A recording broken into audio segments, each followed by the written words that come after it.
Wabarakatuh. Selamat pagi semuanya. Perkenalkan, nama saya Andres Saharul Badar. Saya mahasiswa Institut Pendidikan Indonesia, Prodi Bahasa Inggris. Saya dari kelas 4A. Pada kesempatan ini, di dalam video ini, saya akan menjelaskan mengenai drama.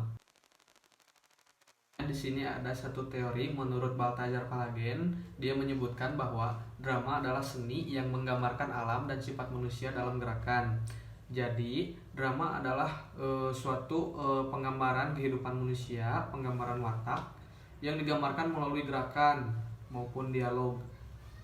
Dalam drama juga biasanya ada sebuah emosi, ada sebuah konflik dan yang lainnya yang telah disusun.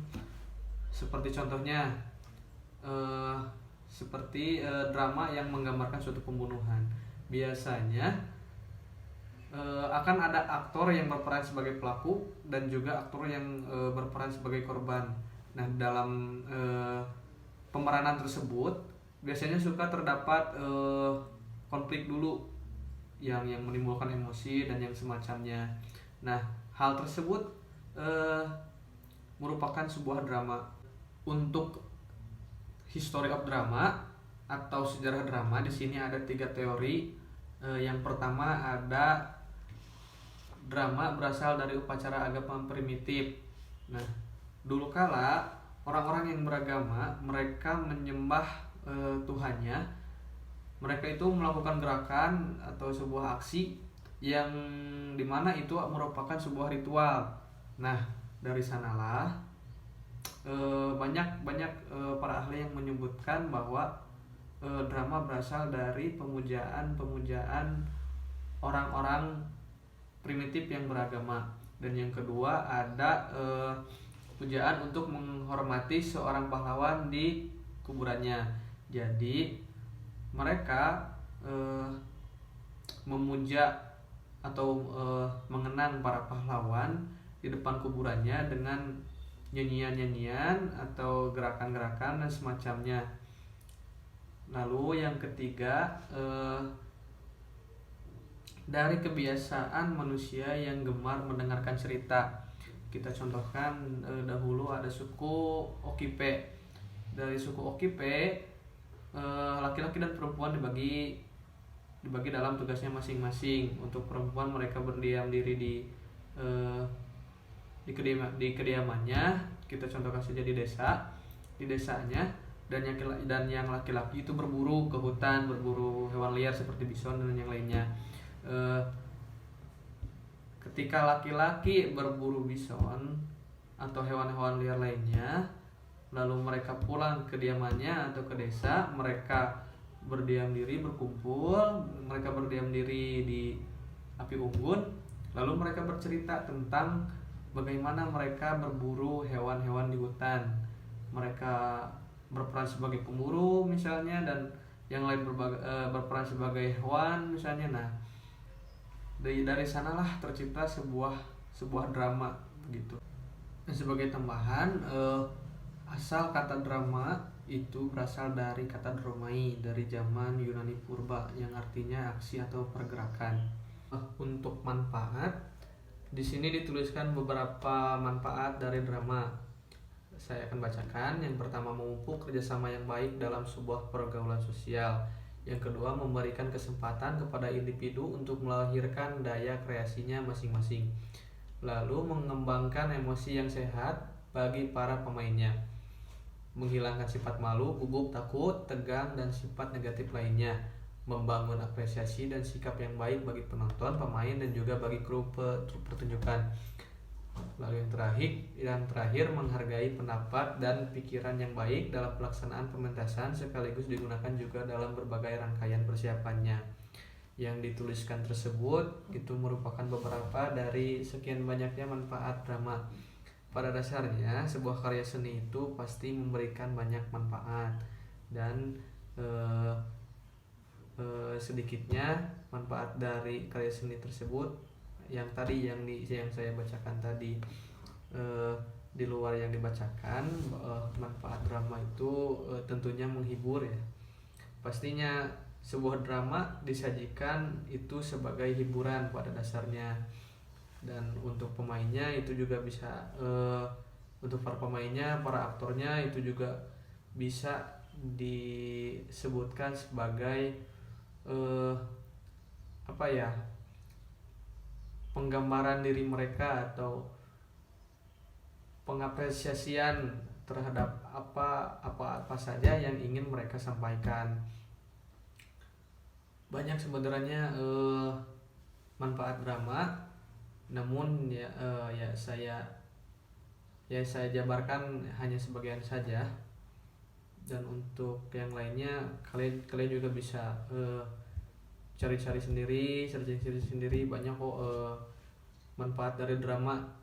Kalian juga apalagi sebagai penikmat drama pasti kalian merasakan manfaat-manfaat drama itu sendiri.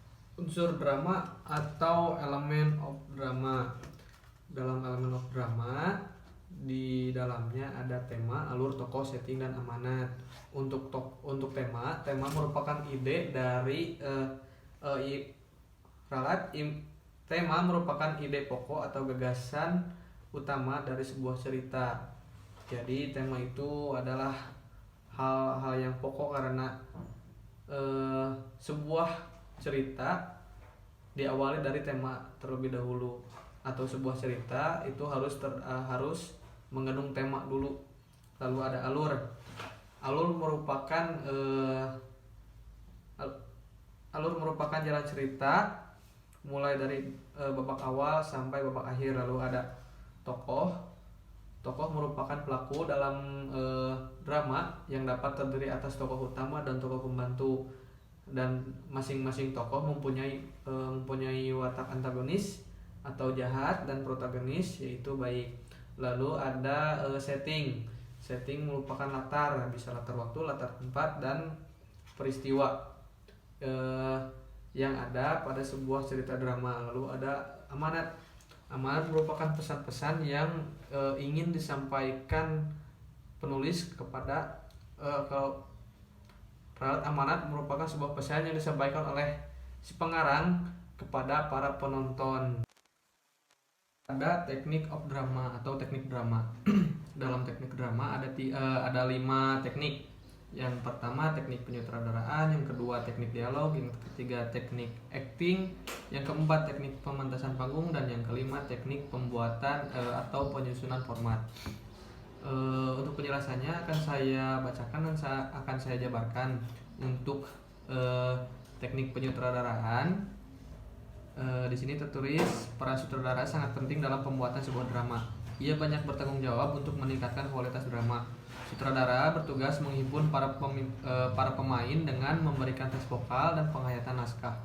Berdasarkan penilaian hasil tes tersebut dapat menentukan pemilihan peran dalam drama. Sutradara yang baik akan melatih para aktor untuk membaca, menghafal, dan mengaktingkan naskah.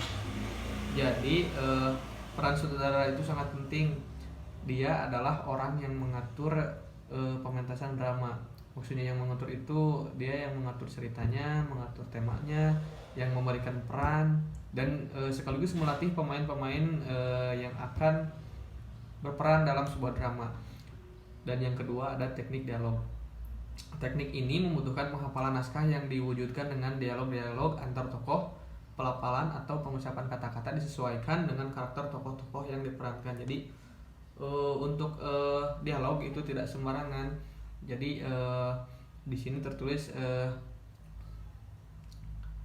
pelafalan atau pengucapan kata-kata disesuaikan dengan karakter tokoh-tokoh yang diperankan. Jadi seperti yang dikatakan pada peran sutradara.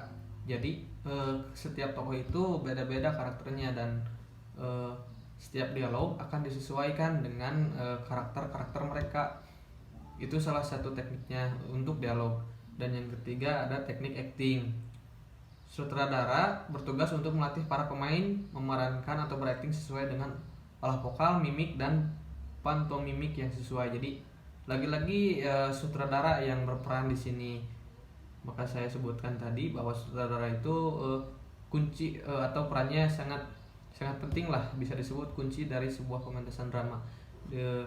Di sini para pemain akan dilatih untuk berperan atau berakting ketika pentas drama berlangsung. Jadi yang akan dilatih itu salah satunya mimiknya, vokalnya, pantomimiknya, dan lain sebagainya. Dan yang keempat ada teknik pementasan panggung. Sutradara menggelar pementasan di atas panggung yang didesain sesuai dengan suasana cerita, didukung oleh dekorasi interior dan eksterior yang selaras, serta diperkuat dengan tata lampu yang memperkuat penyampaian cerita. Jadi ya lagi-lagi sutradara yang mengatur ini. Jadi ketika drama pastinya pementasan sebuah drama itu memerlukan panggung, dan ketika menyiapkan panggung pun ada tekniknya seperti yang disebutkan, seperti yang dibacakan tadi. Di sana tertulis bahwa panggung itu harus selaras, harus sesuai dengan tema yang akan dipentaskan gitu. Kalau misalnya tema pementasan dramanya sedih, ya berarti suasana panggungnya mungkin sedih gitu ya. Bagaimana caranya supaya si panggung itu terkesan suasana menyedihkan, atau misalnya pementasan drama itu menceritakan tentang hal-hal yang seram, misalnya memerankan tentang tentang hantu misalnya, ya berarti panggung tersebut akan bersuasana seolah-olah suasananya menyeramkan lah, seperti itu. Lalu yang terakhir ada teknik penyusunan format. Format drama disusun dalam dialog dan konflik antar tokoh dalam menjalan plot. Format ini sangat penting agar drama mudah dipahami. Jadi format itu disusun dalam dialog dan konflik lah, seperti itu. Yang dialog dan konflik antar tokoh. Jadi dalam drama itu ada formatnya, dan format tersebut disusun dalam sebuah dialog lah, seperti itu. Jadi dialog itu tersusun dari awal sampai terakhir, dan itu hal itu disebut dengan penyusunan format. Hanya sekian, dan akan saya simpulkan bahwa drama merupakan sebuah karya seni, dan karya seni itu sudah ada pada zaman dulu kala. Bahkan pada teori-teorinya drama itu sudah ada pada zaman sebelum Masehi. Bahkan ada yang menyebutkan drama itu sudah ada di zaman purba gitu. Nama drama itu sendiri pun berasal dari kata Yunani yang berasal dari zaman purba. Nah, drama itu sudah ada dari dulu dan masih eksis sampai sekarang. Itu menggambarkan bahwa drama itu manfaatnya sangat banyak gitu, dan drama memberikan hiburan-hiburan kepada para pemirsanya, dan juga menjadi ajang pengapresiasian bagi para aktor-aktornya atau siapapun yang berperan dalam pementasan itu. Dalam drama pun ada unsur dalam drama ada unsurnya seperti yang disebutkan tadi, ada tokoh, ada alur, ada tema, ada setting, dan yang lain sebagainya. Dalam drama juga ada teknik. Tadi disebutkan dalam drama itu ada 5 teknik. Itu menyimpulkan bahwa ketika membuat drama itu tidak sembarangan, ada tekniknya, ada apa-apanya lah. Yang pasti ketika drama dibuat pasti ada persiapannya. Mungkin sekian untuk penyampaian materi ini. Saya harap yang melihat video ini bisa memahaminya. Untuk saya juga, saya harap video yang saya buat ini bisa memberikan manfaat kepada siapapun yang menontonnya. Ya mungkin sekian dari saya. Mohon maaf jika video ini terkesan ada apa adanya. Mohon maaf jika video ini terkesan apa adanya, dan mohon maaf juga jika ada tutur kata saya atau sikap saya yang kurang berkenan di hati penontonnya. Ya, sekian dari saya. Assalamualaikum warahmatullahi wabarakatuh.